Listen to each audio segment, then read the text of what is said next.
ನಮ್ಮ ಜಯಶ್ರೀ ಅವರ ಹಾ ತಾಯಿ. ತಾಯಿ ಕರೆಕ್ಟ್. ಇಮಿಡಿಯೇಟ್ಲಿ ನಾಟಕ ನಿಲ್ಲಿಸದೆ ನಮ್ಮಮ್ಮ ಹೇಳಿದ್ದು ನನಗೆ, ಇದು ಎಷ್ಟು ಇದು ಅಂತ ಗೊತ್ತಿಲ್ಲ, ನಾ ಎವ್ರಿ ಆ್ಯಕ್ಟರ್ ಪ್ರತಿಯೊಂದು ರೋಲ್ನ ಗೊತ್ತಿರಬೇಕು. ಹೌದು ಕರೆಕ್ಟ್. ಸೊ ಅಂದರೆ ಈಗಿನ ಇದರಲ್ಲಿ ಏನು, ನಮ್ಮ ರೋಲ್ ನಮ್ಗೆ ಗೊತ್ತಿದ್ರೆ ಸಾಕು, ಹಾಗಿರ್ತಿರ್ಲಿಲ್ವಂತೆ.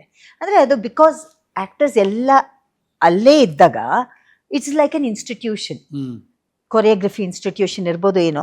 ನಮ್ಗೆ ಈಗ ಹಾಬಿ ಇರುವಾಗ 1 ಗಂಟೆ ಬರ್ತಾರೆ ಹೋಗ್ತಾರೆ, ಬಟ್ ಅಲ್ಲೇ ವಾಸ ಮಾಡ್ತಿದ್ರಲ್ಲ. So everybody use to meet at a certain time, rehearse.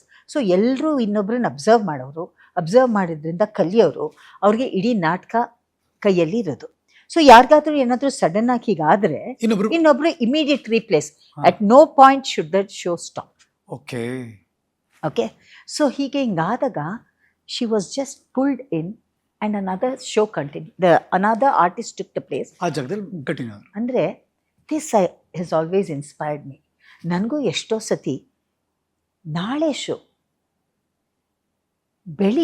ಇವತ್ತು ಶೋ ಅಂತ ಸಾಯಂಕಾಲ, ನೆನ್ನೆ ರಾತ್ರಿ ಫೋನ್ ಮಾಡಿಬಿಟ್ಟು ನನಗಾಗಲ್ಲ ಇವತ್ತು, ಒಂದು male artist. My god, I was ತುಂಬ ನನಗೆ ನಂಗೆ ಶೋ ಅಂದರೆ ಪ್ರತಿ ಶೋ ಒಂದು ಎಕ್ಸಾಮ್ ಇದ್ದಾಗೆ. You are facing 1000 of artist, you are responsible. ಯಾಕೆಂದರೆ ನಾನು ಕೊಡೋ ಕಲೆ ಒಂದು 10 ಜನನ ಇನ್ಸ್ಪೈರ್ ಮಾಡಿದೆ.